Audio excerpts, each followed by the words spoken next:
Deuxième débat sur Boursorama qui porte sur les nouvelles prévisions de croissance, d'inflation, la Commission européenne et de chômage aussi. Et cette inflation, les amis, qui va tout droit, nous dit la Commission européenne et Bruxelles, vers 3%. Je me suis dit, tiens, est-ce que c'est pas un peu conservateur comme prévision, ça, 3% d'inflation? On est déjà à 2,5 en zone euro. Si le conflit, notamment au Moyen-Orient, devait être amené à durer. Il y a une note INSEE qui est sortie, je crois, ce matin, là, et qui est beaucoup plus pessimiste, oui. Et il se trouve qu'aujourd'hui, l'inflation commence à atteindre le secteur des services, c'est-à-dire une majeure partie de l'économie française, qui pourtant est moins dépendante évidemment directement Ils disent quoi l'INSEE ce matin? Ils disent que, enfin, en tout cas c'est l'indice de consommation, de confiance des entreprises, et que la dégradation est très forte, et qu'elle est très forte notamment dans les services, ce qui veut dire en fait que l'impact du choc énergétique, il est déjà transmis sur le long de la chaîne. Et donc tout ça, ça veut dire qu'il y a des risques d'inflation. Plus élevé que ce que nous dit la Commission européenne. Moi, je pense qu'on sera largement de la 3%. Enfin, vu comment c'est parti. Hein. Je partage votre analyse. C'est vraiment l'inflation, la communication des banques centrales sur l'inflation, c'est quand même en fait un objet d'abord politique. C'est communication vers la population pour éviter les phénomènes d'autoréalisation. Ouais. Si on dit attention, va y avoir une inflation à 6%, les uns les autres, d'abord les entreprises, intègrent le chiffre. Ils disent, bon, on va monter nos coûts de revient, on va monter les salaires.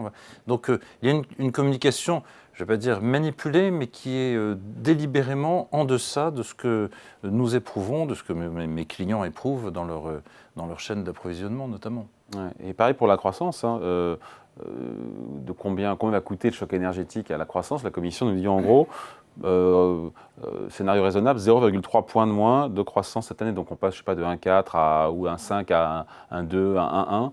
Là encore, je me dis, mais le scénario d'un conflit qui dure prend de l'épaisseur. Pour le coup, on risque d'être largement en dessous en termes de croissance, non, Philippe? Je sais pas, moi je lisais une note ce matin où il disait, parce que pour la France, je crois que c'était 0,8 qui est la nouvelle prévision. FMI parle de 0,7. Hein. Ouais, et il disait ça sera difficile d'aller au-delà de 0,5 parce que, en fait, compte tenu des pressions sur les prix qui sont en train d'arriver, en plus des questions d'un climat social qui est en train d'être très chaud sur les salaires, et donc au final, si on arrive à 0,5, ce sera déjà, ce qui correspond à peu près à l'acquis depuis le début de l'année, ce sera déjà pas mal, quoi. Donc effectivement, on peut s'interroger sur la pertinence, enfin en tout cas l'optimisme.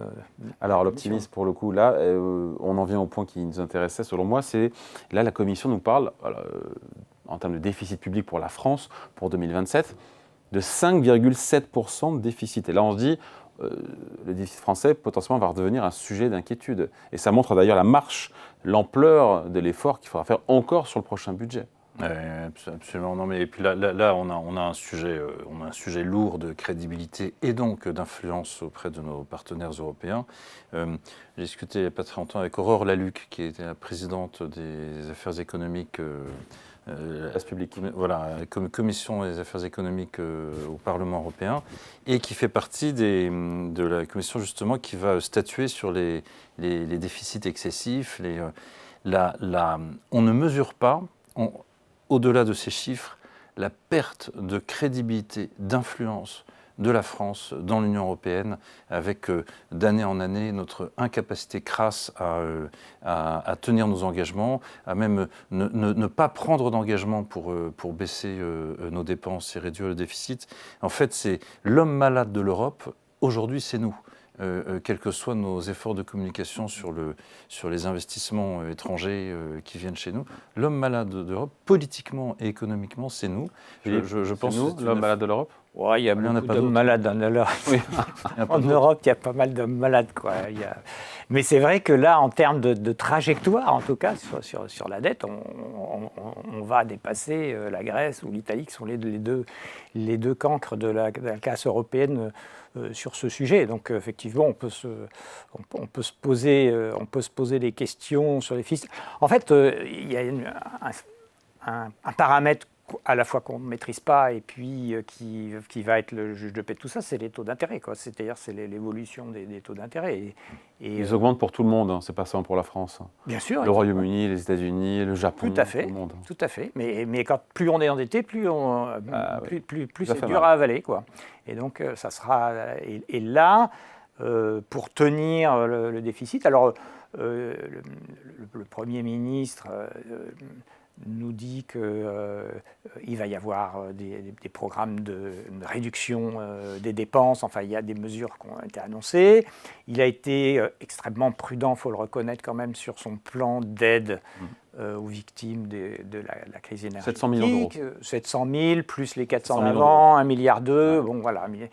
En plus, c'est ciblé et c'est temporaire. Donc, bon, là, les gens disent ah bah oui, il est prudent et tout. Mais il est prudent parce qu'il n'a pas aussi, il a plus beaucoup de marge de manœuvre non plus. Hein. Oui, ça c'est peut-être une bonne nouvelle. C'est-à-dire, le gouvernement est en train d'envoyer des signaux pour dire écoutez, désolé, mais il n'y a plus d'argent. On a distribué de l'argent tant et plus pendant le Covid. Après, là, il y a un choc énergétique. Désolé, il n'y a plus d'argent. Il va falloir que vous preniez, vous ingériez les hausses de coûts à la pompe, etc. On aurait pu imaginer des révoltes, des manifestations, Eh bien non, quelque chose fait que l'opinion publique est en train d'acter, et ça c'est qu'il n'y a plus d'argent, qu'il n'y aura plus d'argent de hélicoptère monnaie du gouvernement pour absorber les chocs externes, et qu'il va falloir maintenant compter davantage sur soi-même. Et ça, je pense que c'est une évolution tardive, mais assez bénéfique.